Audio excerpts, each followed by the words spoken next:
करो, बंद करो, बंद करो। इनकलाब जिंदाबाद, जिंदाबाद, जिंदाबाद। जबरिया भूमि अधिग्रहण बंद करो, बंद करो, बंद करो। किसानों की लड़ाई जिंदाबाद, जिंदाबाद, जिंदाबाद। किसानों की लड़ाई जिंदाबाद, जिंदाबाद, जिंदाबाद। इनकलाब जिंदाबाद, जिंदाबाद, जिंदाबाद। जबरिया भूमि अधिग्रहण नहीं चलेगा, नहीं चलेगा, नहीं चलेगा। इनकलाब जिंदाबाद, जिंदाबाद, जिंदाबाद। इनकलाब जिंदाबाद, जिंदाबाद, जिंदाबाद। बंदरगाह के नाम पर जमीन हड़पना बंद करो, बंद करो, बंद करो। बंदरगाह के नाम पर जमीन हड़पना बंद करो, बंद करो, बंद करो। बंदरगाह के नाम पर जमीन हड़पना बंद करो, बंद करो, बंद करो। यही कहना चाहूँगा कि भूमि अधिग्रहण का पहला दिन बिलारीडीह में बैठक और पहले दिन से ही हमारे साथ छल किया गया। हम लोगों को सादे रजिस्टर पे जो है आगे से 3-4 पेज छोड़ करके दस्तखत कराए गए यहाँ के जो किसान गए थे, और उसके बाद किसानों के आने के बाद जिला प्रशासन ने उस पर कार्रवाई लिख करके ये दिखा दिया किसानों की स्वीकृति है। तो पहला दिन और आज का दिन हमारे साथ रोज धोखा हो रहा है, रोज हमको ठगा जा रहा है। हम ये जमीन किसी भी कीमत पे नहीं देंगे। ये जो जमीन है प्राचीन भारत में ये मगध की जमीन है, गंगा के उस पार काशी, गंगा के इस पार जो मगध। तो ये मगध में दोबारा क्रांति होगी, और ये क्रांति शासन नहीं समझेगा तो रक्त रंजित क्रांति भी देने के लिए हम लोग तैयार हैं। कि दिल्ली में जिस तरह। मेरा नाम अखिलेश सिंह है। अखिलेश जी, किस तरह की समस्या आप लोगों की है? ये समस्या हम लोगों का मेन जो बंदरगाह इनका बन रहा है, बंदरगाह की ज़मीनें पूरी ये ले चुके हैं।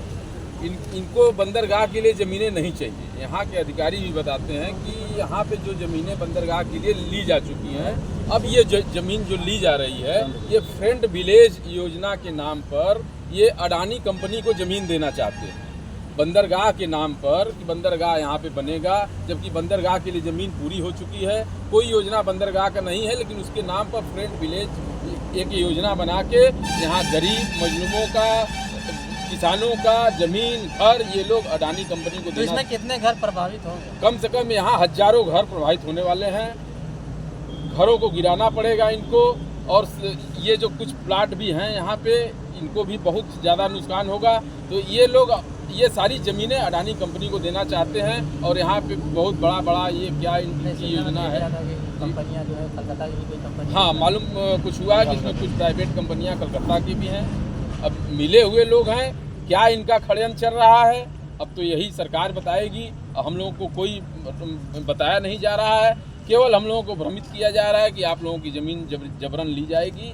और इसके विरोध में पूरे किसान आज पंचायत किए हैं, और ये हम लोगों का अनवरत धरना प्रदर्शन चलता रहेगा। ये रुकने वाला नहीं है कि जब तक ये फ्रेंड विलेज योजना इनकी, अन्यथा दूसरे जगह आप लोगों ने एप्लीकेशन हर जगह हम लोगों ने दिया है, कहीं उसका ये लोग सुनवाई नहीं कर रहे हैं। न यहाँ पे कोई बड़ा अधिकारी आ रहा है, न डीएम आ रहा है, जबकि मुख्यमंत्री जी कितने का दिनों से धरना प्रदर्शन चल रहा है कि अभी तक ये हम लोगों का करीब 2 महीने से चल रहा है, लेकिन कोई सुनवाई नहीं हो रहा। कोई अधिकारी नहीं आया, कोई अधिकारी नहीं आ रहा है, केवल खाना पूर्ति किया जा रहा है। जबकि यहाँ के मुखिया माननीय मुख्यमंत्री जी और प्रधानमंत्री जी का मोदी मुख्यमंत्री जो उत्तर प्रदेश के मुखिया योगी आदित्यनाथ जी है, वो तो अब कह रहे हैं कि किसानों को जो किसी तरह की दिक्कत नहीं होना चाहिए। जी। उस पर आप क्या कहें? लेकिन कोई सुनवाई नहीं हो रहा, न यहाँ लोकल विधायक आ रहे हैं, न यहाँ के सांसद सुन रहे हैं। अब हम लोग कहाँ जाएं, हम लोग कैसे अपनी जमीनों को बचाएं? जी, क्या नाम है? लोकल विधायक रमेश जायसवाल जी हैं। ये क्षेत्र जो पड़ता है मुगलसराय विधानसभा में है, पंडित दीनदयाल उपाध्याय नगर। रमेश जायसवाल जी यहाँ के विधायक हैं, लेकिन वो भी हम लोगों की समस्या नहीं सुन रहे। तो इस बार जो है चंदौली विधानसभा से जी वीरेंद्र सिंह जी थे, उनसे आप क्या उम्मीद लगा रहे हैं? वीरेंद्र सिंह को हम लोगों ने बताया गया है, उनको पत्रक दिया गया है। वो बोले हैं कि मैं दिल्ली जाऊंगा तो आप लोगों की समस्या को माननीय अखिलेश यादव जी के यहाँ या राहुल गांधी जी के यहाँ आप लोगों की समस्या को बताऊंगा, और लड़ाई आप लोग लड़ते रहिए, मैं भी आप लोगों के साथ लड़ूंगा। तो एक महासभा का मैं जिलाध्यक्ष हूँ चंदौली।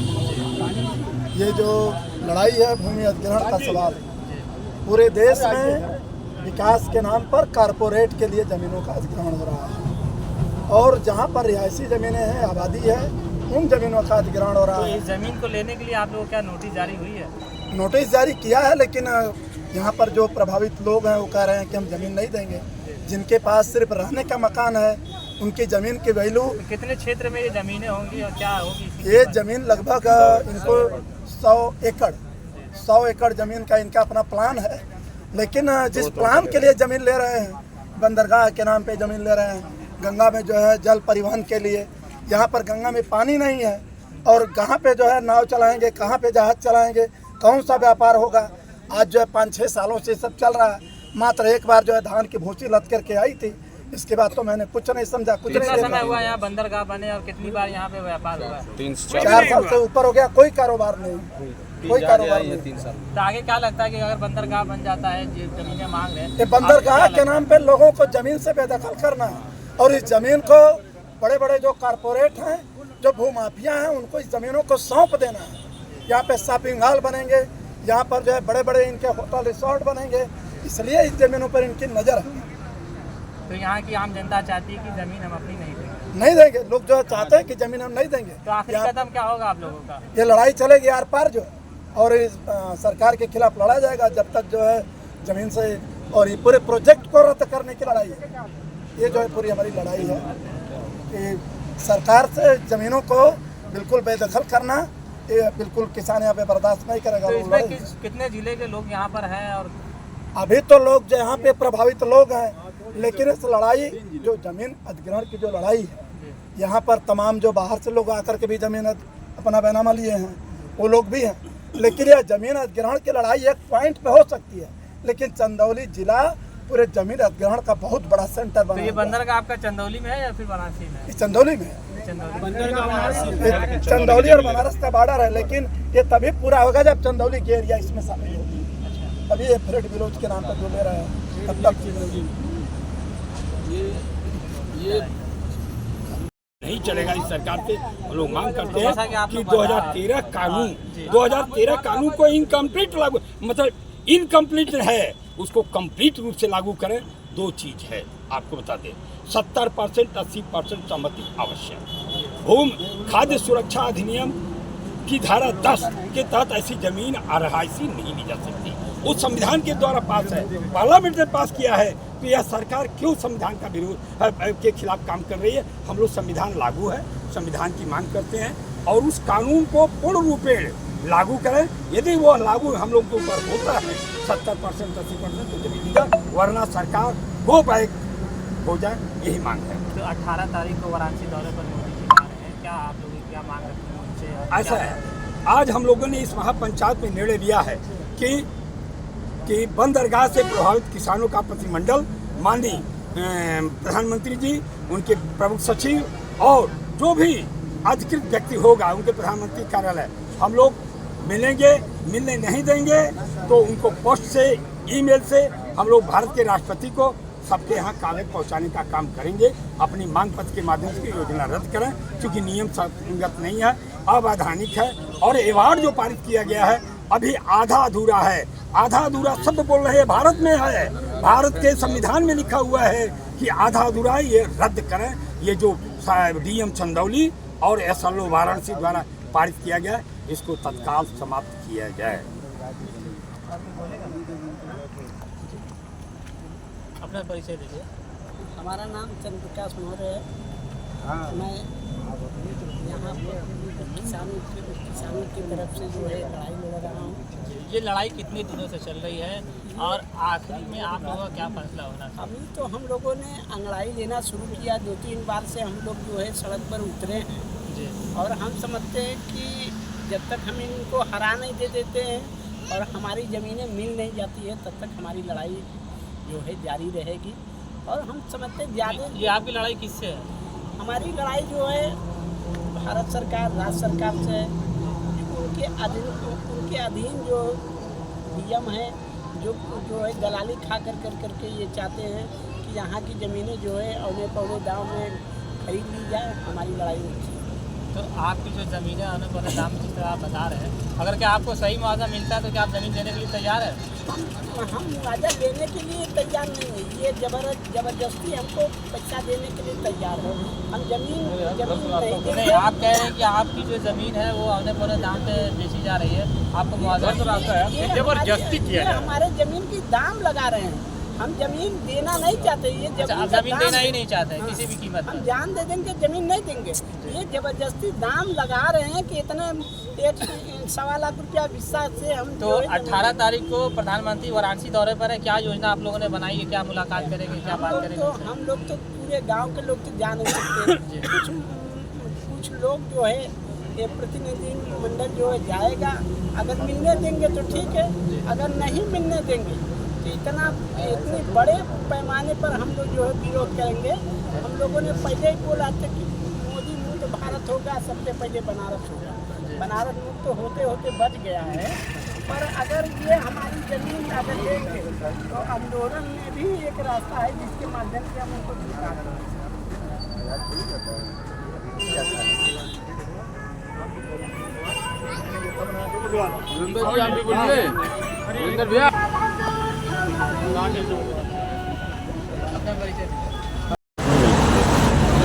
प्रधान जी, इस तरह की जो समस्या चल रही है कितने दिनों से, इस पे क्या लगता है क्या होना चाहिए, क्या संज्ञान लिया आप लोगों ने? मैं तो एक निवेदन करना चाहता हूं आपके चैनल के माध्यम से, हम पूरे ग्राम सभा के वासी की तरफ से, कि माननीय प्रधानमंत्री जी जिस संविधान को अपने माथे से लगा के तीसरी बार उन्होंने शपथ ग्रहण करने का काम किया है, वो संविधान किसके लिए बनाया गया है? हमारे लिए बनाया गया है, हम अनुसूचित जनजातियों के लिए बनाया गया है, हम ओबीसी के लिए बनाया गया है, जो सामान्य में भी गरीब हैं उनके लिए बनाया गया है। तो यहाँ पे सारे लोग लगभग 80% ऐसे क्राइटेरिया में आते हैं।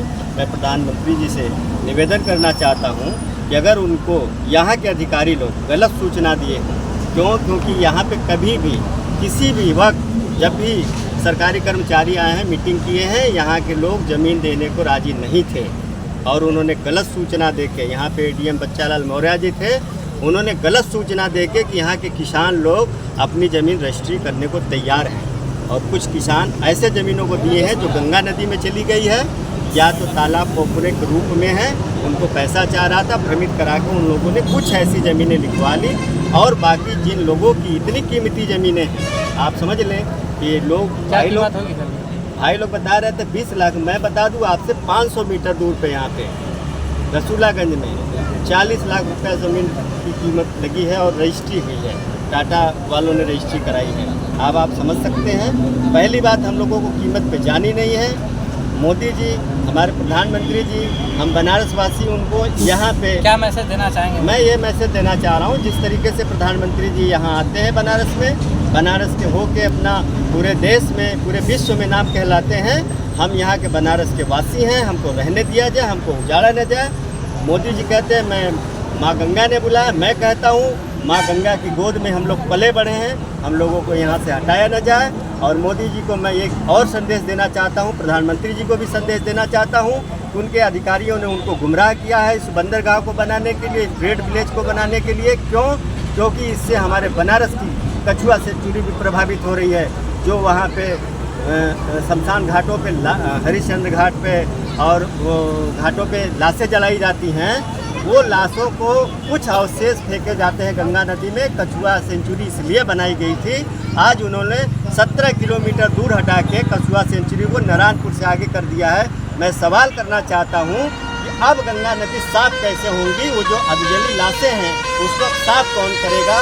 गंगा प्रदूषित हो रही है। एक तरफ माँ गंगा को सफाई करने के लिए अरबों खरबों आप खर्च कर रहे हो, एक तरफ कछुआ सेंचुरी हटाने का केवल इसलिए आपने काम किया कि हमारा बंदरगाह चले। क्योंकि इसके पहले अखिलेश की सरकार थी तो उनकी एक जहाज आई थी, कछुआ सेंचुरी की वजह से राजघाट के उस पार ही उनको रोकना पड़ा, क्योंकि कछुआ सेंचुरी प्रभावित हो रही थी। इन्होंने कागज़ में हटा दिया है। मेरा निवेदन है कि कागज़ में न हटावें, अगर कागज़ में हटाए हैं तो ये बताने का प्रयास करें कि काशी की सफाई कैसे होगी, गंगा की सफाई कैसे होगी। और जो मोदी जी का एक नारा था अपनी बात 400 बार, उस पर जो असर पड़ा उसके बारे में क्या कहें? देखिए, मैं तो बस इतना कहना चाहता हूँ कि राजनीति के यहाँ रूप नहीं है, लड़ाई हमारी है। हम अपनी व्यक्तिगत लड़ाई लड़ रहे हैं, हम लोग ज़मीनों की लड़ाई लड़ रहे हैं, लेकिन मैं ज़रूर कहना चाहता हूँ कि आप उस संविधान के हक और अधिकार को समझ जाएं, जो कि आपको इतना झटका लगा है। अगर संभल जाएंगे तो ये किसान आंदोलन करने पे बाध्य नहीं होंगे, नहीं तो अभी तो आप 242 पे हैं, कल क्या होगा हद एक किसानों का रूप आपको बताएगा। इस तरीके से अपनी जमीन छोड़ के नहीं हटेंगे, क्लियर एकदम कंसेप्ट है। हम जान दे देंगे लेकिन अपनी जमीन नहीं देंगे। जोर से नारा लगाइए, भूमि अधिग्रहण वापस लो, वापस लो, वापस लो, भूमि अधिग्रहण वापस लो, वापस लो, वापस लो। भूमि अधिग्रहण अवैधानिक है, अवैधानिक है, अवैधानिक है। भूमि अधिग्रहण रद्द करो, रद्द करो, रद्द करो। बंदरगाह वापस लो, वापस लो, वापस लो। धन्यवाद साथियों। 18 तारीख को वाराणसी में पीएम का आगमन हो रहा है। आप लोग चाहेंगे तो आपका मेंबर प्रतिमंडल प्राइम मिनिस्टर से जो बात करने की बात किए हैं उसमें यहाँ के कोई साथी हो, साहनी जी और भीम आर्मी, मौला जी और मैं लाल सलाम जी से अनुरोध करूंगा, कल 17 तारीख है, कचहरी में बैठ के 10 मिनट के अंदर बना करके पैड पर प्रधानमंत्री को देने का मेमोरेंडम आज ये पास होता है कि बंदरगाह रद्द करने के लिए प्रधानमंत्री के पास यहाँ का प्रतिनिधिमंडल जाएगा, चाहे जिसके नेतृत्व में जाए। नेतृत्व तय करना माननीय चंद्र प्रकाश जी, अनिल जी और राजेश जी, अखिलेश जी और शुक्ला जी और साहनी जी और भीम आर्मी के क्रांतिकारी साथियों का अभिवादन करता हूँ। चंद्रशेखर रमन से हमारे बड़े अच्छे संबंध है, मैं लड़ते रहता हूँ, जाता हूँ, आप भी देखे हैं। साथियों, लड़ाई बड़ी जमदार है, होगी। प्रधानमंत्री तक जाने का यदि कार्यक्रम आप तय करते हैं तो सूचना दीजिएगा, हम पत्रक बना देते हैं और कल हम 10 बजे आप लोगों से कचहरी पर ही मिलेंगे। बंद है कचहरी, उसके बाद भी कोई आएगा तो वहीं पर बना करके तैयार करके टाइप हो जाए और लेकर के आप लोग आइए, लेकिन मिलिए। और यहाँ का विधायक मुगलसराय का विधायक यदि चाहे और ये प्रधानमंत्री के कार्यक्रम में आप लोग नोट कराइए जो लोग हैं। हम लोगों को राजनीति से मतलब नहीं है, सपा बसपा भाजपा कांग्रेस कोई हो, हमारे मुद्दों पर जो हमको पहुंचाएगा मैं उसकी लड़ाई में साथ देने के तैयार हूं। आइए बात प्रधानमंत्री जी आ रहे हैं, यदि आप लोग सहमत हैं तो 18 तारीख दिया जाए और अन्यथा नहीं सहमत है तो यहीं पर पोस्टपोन किया जाए और भीड़ की संख्या में चलने का कार्यक्रम तय करिए। ले चल रहे ना।